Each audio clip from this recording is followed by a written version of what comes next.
Dobleng iligal ang nabisto ng mga operatiba sa sinalakay na Pogo Hub sa Parañaque. Kabilang ang umunoy pugad ng prostitusyon at pagkakaroon ng mga dayuhan ng mga government ID. Nakatutok si Salima Refran, exclusive.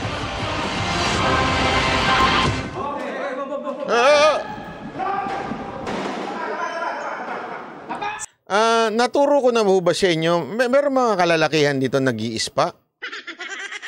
Kasi speaking of spa, ano to mga spakul to Pag kayo na-raid, wag yung ano nyo, tatakpan nyo, wag yung ano nyo. Kasi natakpan nyo nga yung ano nyo, nakita naman na mukha yung sa video. Ang takpan nyo mukha nyo, hayaan nyo na yung ano nyo, hindi naman marirecognize yan Marami naman maliliit ngayon Mukha nyo na. Kasi, una-una magtatago naman yung ulo dyan sa babae. Ay, supot. Hindi kasi, ano yan, pagka nagkagulo na yan, bababa yung ano yan, testosterone dyan. Medyo liliit na yan. So, hindi nyo na makikita yan. Pwede nyo na itago yung sa hita ninyo para kay mga, mga trans. Ang takpan nyo, mukha nyo, Huwag yung ano nyo, huwag nyo yung baba. O kaya dalawa. Kaya lang, may tattoo ka. Yari. Huwag kayo magpapatato. Tinalakay ng PAGCOR, Southern Police District at PAOK ang pogo na ito sa Parañaque, bunsod ng mga report ng iligal na aktibidad sa loob. Ang parking area sa 7th floor, imbis na mga nakaparadang sasakyan, nakita mga tinayong kwarto bilang dormitoryo at para raw sa massage services. Naku po! So happened while doing the inspection, nakita nga namin yung prostitution din.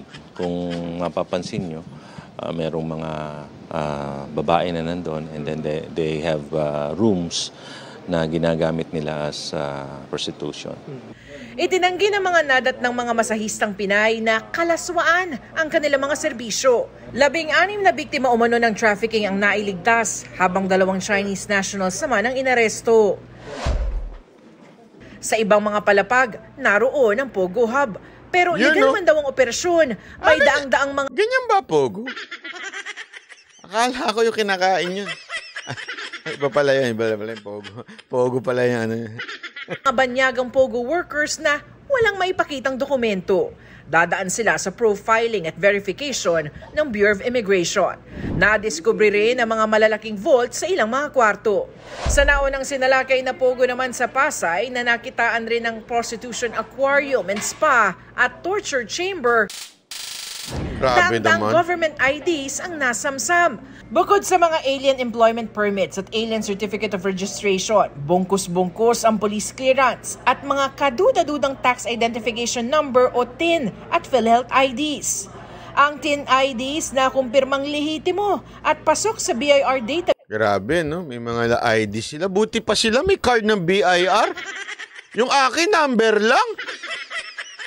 Bakit ganoon, BIR? Buti pa sila. Base ang mga pangalan at mga numbers. Nasa proseso pa ng verification kung valid ang iba pang nakuhang ID na pwede raw magamit sa pag-apply ng Philippine passport. Ito rin, these are also the same clearances or IDs na kailangan naman nila to apply for a passport. So once na naka-apply ka na ng Philippine passport at naitago mo na yung totoo mong pangalan dyan, then you can go kahit saan dito sa mundo using Philippine passport.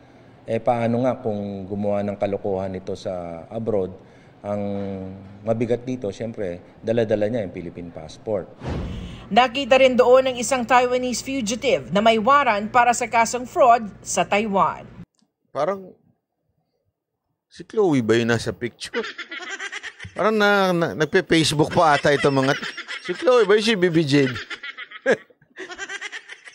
Mukha kayo sa atay pinanonood Itong mga inchik na to.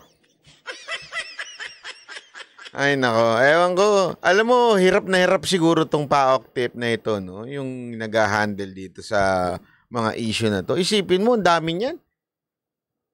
Kasi kahit anong gawin nila di ba? Isipin mo, kahit ano bang gawin nilang... Hindi, ako natutuwa ako sa ginagawa nila. Dapat palakpakan. Magaling. Masipag sila.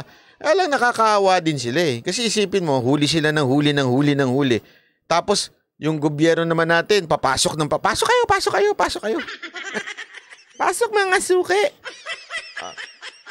May ano pa, may ibisa na para madali. Oh, ha? Dalian nyo na buhay nyo mga yan, makapasok na sila. Oh.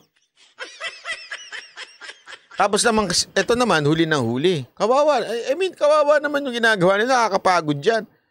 Eh, sana, bago pa makapasok, maharang na.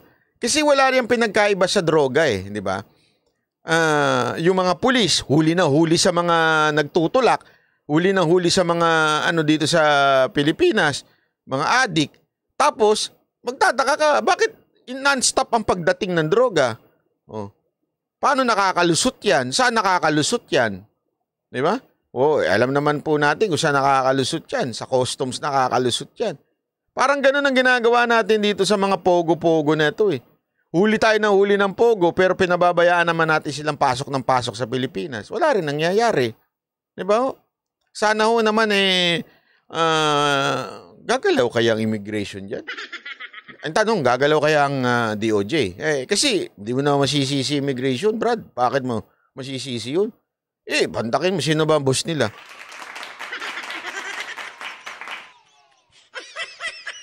Hindi, isipin mo. Tandaan nyo, sumusunod lang naman sila sa utos eh. Wala naman sila magagawa kung hindi naman sila nagde-decide kung sabi ng boss nila, kailangan na ng e-visa niya mga incheck na yan, ha? Diba? Sabi nito, yung boss nga, merong island, eh. Paano mo sisitahin yan? Sabagay.